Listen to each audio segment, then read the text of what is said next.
अस्सलाम वालेकुम, मैं हूँ होम्योपैथिक डॉक्टर हिरा कोमल तैमूर और गायनी के MCQs हम सॉल्व कर रहे हैं। पार्ट 4 है इसका।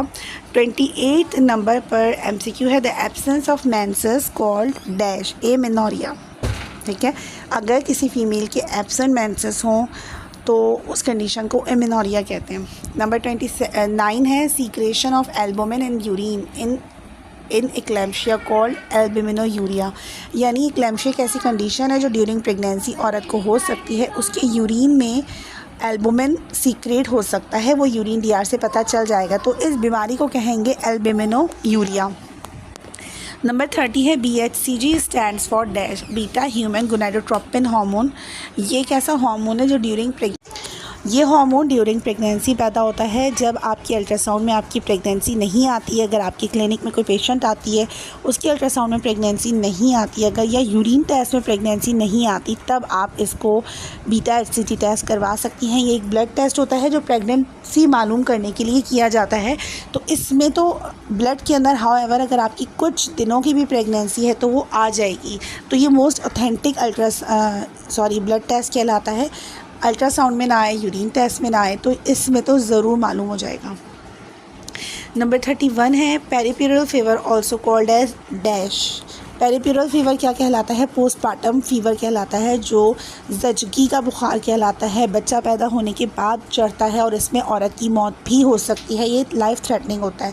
तो पेरिप्यूरल फीवर प्रसूति बुखार भी इसे हम कहते हैं,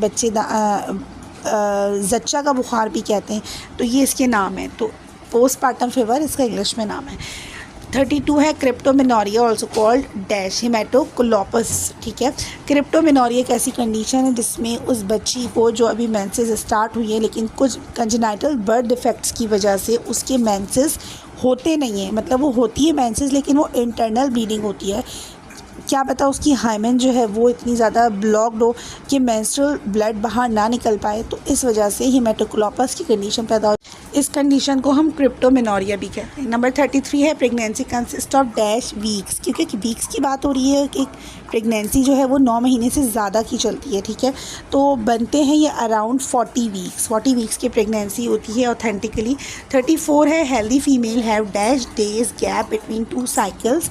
यानी अगर एक फ़ीमेल हेल्दी है, उसकी मेंस्ट्रुअल साइकिल हेल्दी है, तो उसकी साइकिल का दरमियानी वक्फ़ा जो है, एक साइकिल हुई उसके बाद नेक्स्ट साइकिल उसकी आएगी, वो 28 डेज़ से लेकर 35 डेज़ के दरमियान में आ जानी चाहिए।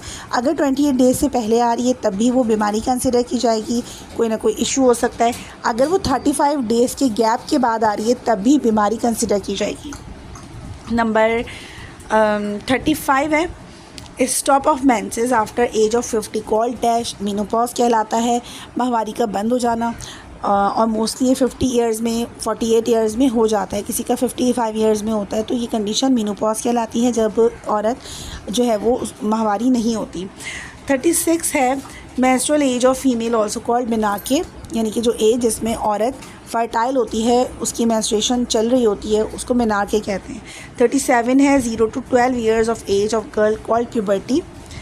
तो प्यूबर्टी ये जैसी होती है जिसमें बच्ची पैदा होती है और 12 या 13 साल की उम्र तक उसे मेंसेस नहीं होते, तो ये उसका बचपन कहलाता है, जिसे हम प्यूबर्टी कहते हैं।